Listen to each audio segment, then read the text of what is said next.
নমস্কার, Indian Bengali রান্না চ্যানেলের তরফ থেকে সকলকে স্বাগত জানিয়ে আজ আমি তৈরি করে দেখাবো পেঁয়াজকলি দিয়ে চচ্চড়ি। চচ্চড়ি বানানোর জন্য দেখে নিই উপকরণগুলো।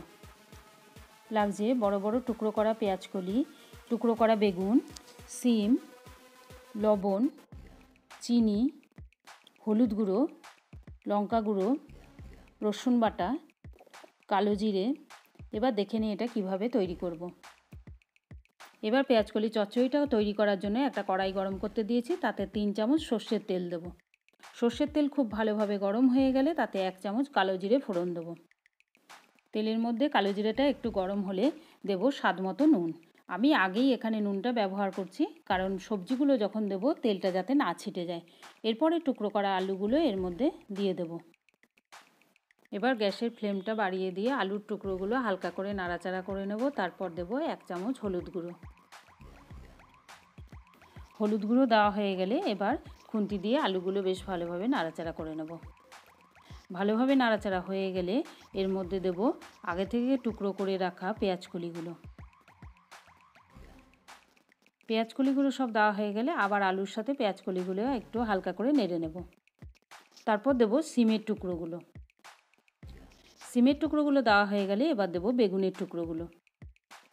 এবার সব সবজিগুলো দেওয়া হয়ে গেছে, এবার বেশ ভালোভাবে এবার নাড়াচাড়া করে নেব। গরম ভাত এবং রুটির সাথে এই চচ্চড়িটি খেতে খুব ভালো লাগবে। এরপর নাড়াচাড়া হয়ে গেলে দেব 1 চামচ চিনি।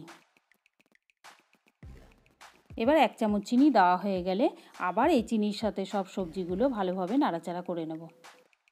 এবার চিনি দিয়ে বেশ ভালোভাবে নাড়াচাড়া হয়ে গেলে এর মধ্যে দেব 1 চামচ রসুন বাটা। রসুন বাটা দেওয়া হয়ে গেলে এর মধ্যে দেব 1 চামচ লঙ্কার গুঁড়ো। এবার সমস্ত উপকরণের সাথে চচ্চড়িটা বেশ ভালোভাবে আবারও নাড়াচাড়া করে নেব। তারপর চচ্চড়িটা সেদ্ধ হওয়ার জন্য সামান্য পরিমাণ জল এখানে ব্যবহার করব। যেহেতু এটা চচ্চড়ি এই জন্য বেশি জল দেব না।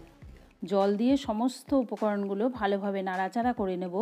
যেহেতু এটা চচ্চড়ি তাই প্রতিটা ক্ষেত্রেই বেশি করে নাড়াচাড়া করে যাচ্ছি, কারণ চচ্চড়ি শুকনো শুকনো রান্না হবে বলে সবজিগুলো পোড়া লেগে যাওয়ার ভয় থাকতে পারে।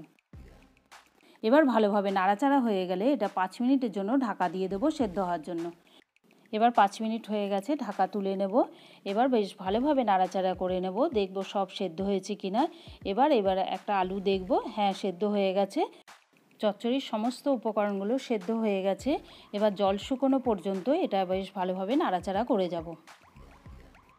তৈরি হয়ে গেল আজকের রেসিপি পেঁয়াজকলির চচ্চড়ি। এবার গ্যাস অফ করে একটা সার্ভিং প্লেটে নামিয়ে নেব। ভিডিওটি ভালো লাগলে ভিডিওটি লাইক, শেয়ার, কমেন্ট করুন ও ততক্ষণ ভালো থাকুন, সুস্থ থাকুন। ধন্যবাদ।